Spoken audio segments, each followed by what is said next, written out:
এই পশ্চিমা দেশগুলা মুসলমান দেশগুলোকে চাপে রাখার জন্য কয়টা কৌশল নেয়, তার মধ্যে একটা গুরুত্বপূর্ণ কৌশল হইতেছে সেই কথাটা যখন তারা কইবে নারীর ক্ষমতায়ন চাই, মানে কয় তোমরা পশ্চাৎপদ বর্বর, তোমরা নারীদের ঘরে আটকে রাখো, লেখাপড়া করতে দাও না, তোমরা অসভ্য, ইত্যাদি ইত্যাদি মেলা কিছু। এটা হাঙ্গারের সুশীল সেকুলাররা খপ করে ধরে, তারপরে সেটা ফেরি করতে থাকে। সেই একই বয়ান, এই এক রামে রক্ষা নাই সুগ্রীব তার মিতা, এই বাঙ্গু বাম সুশীল সেকুলারদের নিয়ে আমরা পারি না, এর উপরে এসে চাইপা বসে বাঙ্গু নারীবাদীরা। অনেকে আদর কইরা কয় নেরিবাদী। এদের চেনেন? চেনেন না? আরে কন কি, আচ্ছা চিনাই দিয়ে আপনাদের, শুনেন।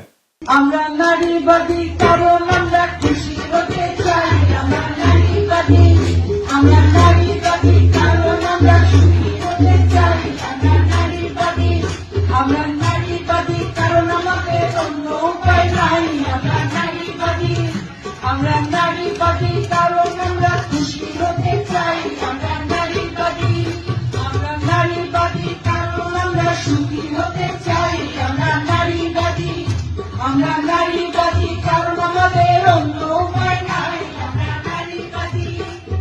পুরুষতন্ত্র চাই না, শ্রেণীতন্ত্র চাই না, পুরুষতন্ত্র চাই না, শ্রেণীতন্ত্র চাই না, হিংসা ঘৃণা ছেড়ে আমরা ভালোবাসা চাই, আমরা নারীবাদী, আমরা নারীবাদী কারণ আমরা খুশি হতে চাই, আমরা নারীবাদী। দেখেছেন কি সুন্দর কি কয় তারা?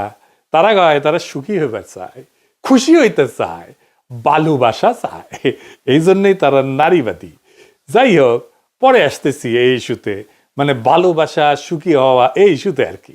এইবার আসল প্রশ্ন, বাংলাদেশের নারীরা কি ক্ষমতায়িত না? পশ্চিমের চাইতে বেশি ক্ষমতায়িত।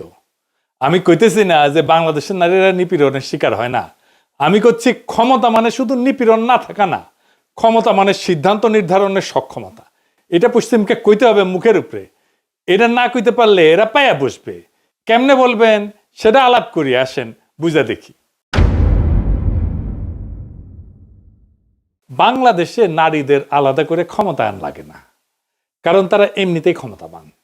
এই কথাটা পশ্চিমের কানে অস্বস্তিকর শোনায়, কারণ পশ্চিম ক্ষমতা বুঝে এক ধরনের ভাষায়, আইন, রাষ্ট্র, চাকরি, ব্যক্তি স্বাতন্ত্র্য ইত্যাদি, ইন্ডিভিজুয়াল অটোনমি কয়।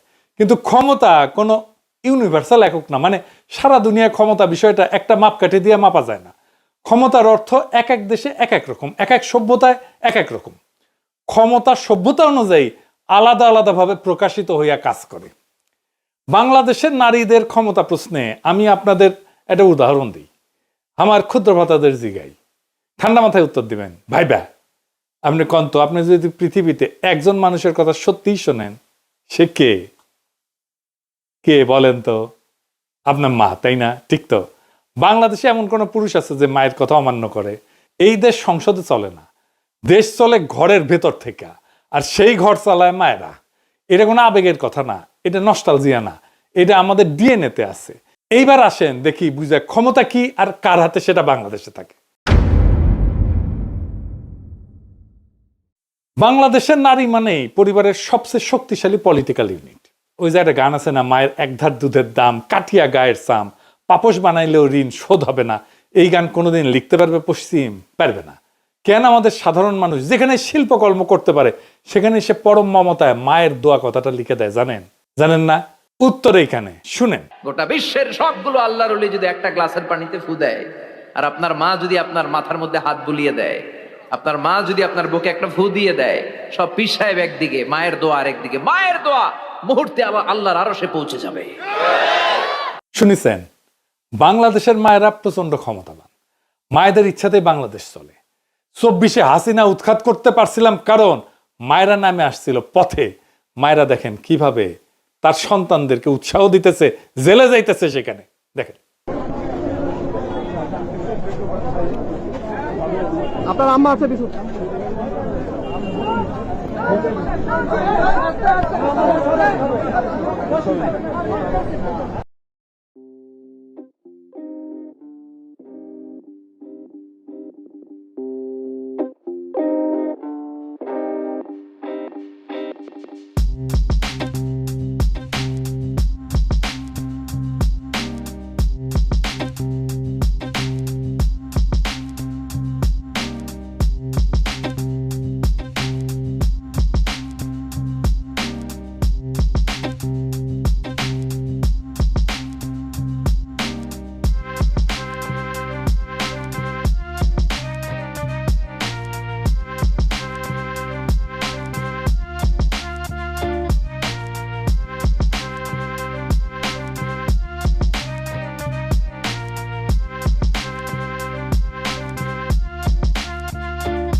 খালেদা জিয়া যে এত জনপ্রিয়, এমনকি জিয়ার চাইতেও জনপ্রিয়, তার অনেকগুলো কারণের মধ্যে একটা কারণ তার মাতৃমূর্তি।